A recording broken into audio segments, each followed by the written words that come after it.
Start करते हैं numericals, जिसमें मल्टीपल चॉइस क्वेश्चन से फिर हम न्यूमेरिकल्स पे आते हैं इलेक्ट्रोस्टैटिक के।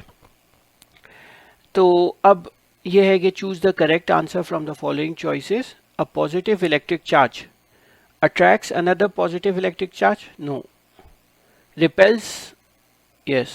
Repels another positive charge. Attracts a neutral charge? नहीं. Repels a neutral charge? नहीं. क्योंकि like charges repel each other, तो ये positive electric charge है, तो definitely एक और positive charge को वो repel करेगा. An object gains excess negative charge after rubbed against another object which is neutral, positively charged, negatively charged, either A, B or C. देखिए हमने शुरू में पढ़ा था कि अगर लेट्स से ये प्लास्टिक रॉड है, ठीक है, प्लास्टिक रॉड को जब हम फर के साथ रब करते थे तो फ्रिक्शन की वजह से इसके ऊपर क्या हो जाते थे, नेगेटिव चार्जेस प्रोड्यूस हो जाते थे और जो फर है वो पॉजिटिवली चार्ज हो जाती थी। ठीक है, अब अगर हमें मोर एक्सेसिव प्लास्टिक रॉड के ऊपर एक्सेसिव चार्ज करने हैं तो डेफिनेटली हम क्या करेंगे, इसको वंस अगेन रब करेंगे विथ अ पॉजिटिवली चार्ज्ड फर। ठीक है, क्योंकि उसके ऊपर वो पॉजिटिव चार्ज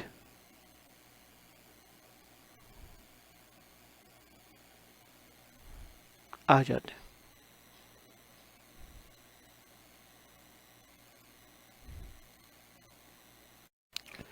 तो अब अगर कोई ऑब्जेक्ट है, एक्सेस नेगेटिव चार्ज इसके ऊपर क्रिएट करना है इसी प्लास्टिक रॉड के ऊपर, तो वंस अगेन हम वापस से फर जो कि पॉजिटिवली चार्ज थी उसी के साथ रब करेंगे तो फ्रिक्शन की वजह से इसके ऊपर एक्सेसिव नेगेटिव चार्ज आ जाएंगे। Okay, two uncharged objects A and B are rub against each other when object B is placed near a negatively charged object C, the two objects repel each other. Which of the following is true about object A?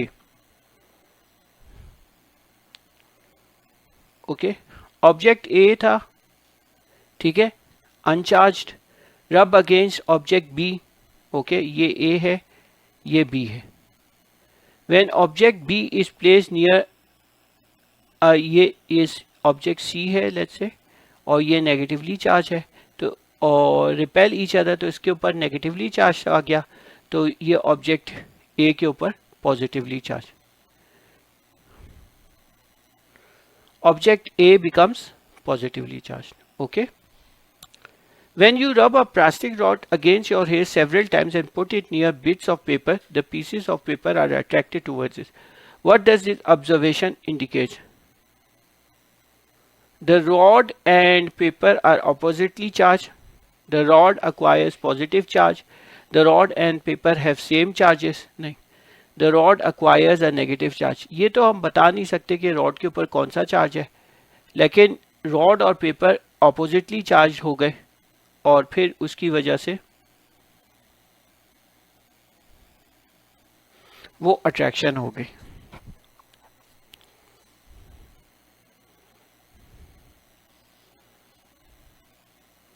According to Coulomb's law, what happens to the attraction of two oppositely charged objects as their distance of separation increases?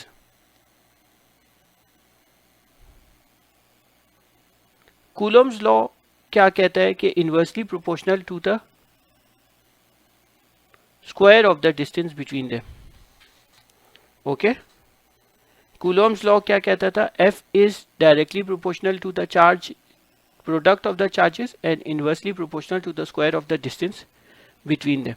तो जब अगर उन दोनों के दरमियान का distance हम r इसको हम इंक्रीज कर रहे, ओके, तो डेफिनेटली फोर्स जो है वो डिक्रीज हो जाएगा।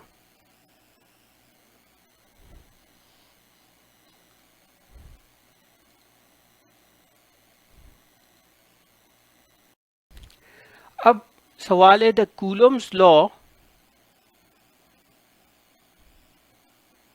The Coulomb's law is valid for charges which are moving and point charges? नहीं, वो स्टेशनरी और पॉइंट चार्जेस के दरमियान का रिलेशनशिप है, क्योंकि हमने बताया था लार्जर साइजेस को इसलिए नहीं कंसिडर करते क्योंकि वो लार्जर साइज जो होता है चार्ज का वो दूसरे अपने जो सराउंडिंग में जो चार्ज है या दूसरा चार्ज है जिसके ऊपर हम उसका इन्फ्लुएंस देखना चाह रहे हैं, वो उसको इफेक्ट करता है, उसके चार्जेस को इफेक्ट करता है और उनके दरमियान का डिस्टेंस भी इफेक्ट हो जाता है। इसलिए जो कूलोम्स लॉ है वो वैलिड है for point charges and stationary charges. Okay,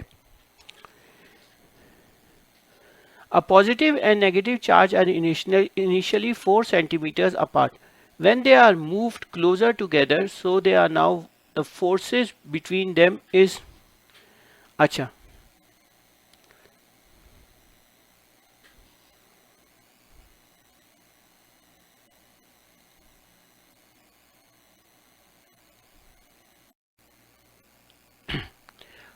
अब सवाल है, a positive and negative charge are initially 4 centimeter apart. When they are moved closer together, so they are now only 1 centimeter apart. The force between them is, तो इसके लिए हम ये देखते हैं कि लेट्स से हमारे पास दो चार्जेस हैं, एक चार्ज है आपके पास Q1 और एक चार्ज है आपके पास Q2। ओके, और ऑपोजिटली चार्ज है। ओके, इनके दरमियान पहले डिस्टेंस था 4 सेंटीमीटर और फिर डिस्टेंस हो गया 1 सेंटीमीटर। हमें देखना है कि फोर्स के ऊपर क्या होगा। ये एक दूसरे को अट्रैक्ट कर रहे होंगे डेफिनेटली, इसके ऊपर एक ये F1 फोर्स होगा और ये फोर्स होगा F2। अब हमें देखना है कि ये अब जो फोर्स है F1 फोर्स इस तरीके से होगा। अब ये हमें देखना है कि ये जो फोर्स है ये इसका क्या मैग्नीट्यूड होगा। तो ये हमारे पास कूलम्स लॉ है। Okay, F1 is equal to K times Q1 Q2 upon R square. F2 हो जाएगा K times Q1 Q2 upon R by 4, क्योंकि ये 4 था अब ये 1 हो गया, R बाई 4 का होल स्क्वायर। अब F2 अपॉन F1 हम देखना चाहते हैं, तो हमने ये वैल्यूज़ को पुट किया तो ये इक्वेशंस आई है। इसके बाद हमने इसको सॉल्व किया तो फिर हमारे पास रिजल्ट आया कि F2 जो है 16 टाइम्स F1 हो जाएगा। तो जो सेकेंड फोर्स हो जाएगा वो 16 टाइम्स लार्जर देन बिफोर हो जाएगा। 5 joules of work is needed to shift 10 coulombs of charge from one place to another. The potential difference between these places is, अब देखिए पोटेंशियल डिफरेंस के बारे में हमने पढ़ा था कि पोटेंशियल डिफरेंस जो है change in energy multiply by charge Q। अगर Q 1 होगा तो पोटेंशियल डिफरेंस जो है चेंज इन एनर्जी के बराबर होता है। या हम ये कह सकते हैं कि एनर्जी एक कूलम चार्ज को पॉइंट ए से पॉइंट बी पर मूव करने के लिए जो चाहिए होती है एक कूलम चार्ज को इलेक्ट्रिक फील्ड के अंदर, उसे हम पोटेंशियल डिफरेंस कहते हैं। The energy required by 1 coulomb charge to move from point A to point B in an electric field is termed as potential difference. अब देखिए 10 कूलम चार्ज 5 जूल एनर्जी ले रहे थे, 5 joule of work is needed to shift 10 coulomb of charge. तो 10 coulomb charge जो है 5 joule of energy ले रहे थे, तो एक कूलम चार्ज इतने लेगा, तो 0.5 जूल्स पर कूलम्स यानी 0.5 वोल्ट्स इसका आंसर है। तो इसका आंसर हो जाएगा 0.5 volt. 2 small charge spheres are separated by 2 millimeter. Which one of the following produces the greatest attractive force?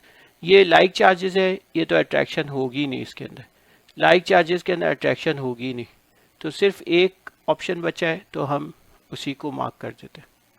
Electric field lines never cross each other, क्योंकि electric field का मतलब क्या होता है, ये एक ही डायरेक्शन में है, या तो प्लस ये है और ये है आपके पास माइनस, तो डेफिनेटली इलेक्ट्रिक फील्ड जो है वो एक ही डायरेक्शन में एग्जिस्ट कर रही होगी और ये क्रॉस नहीं करती है। ओके, ये क्रॉस नहीं करती है।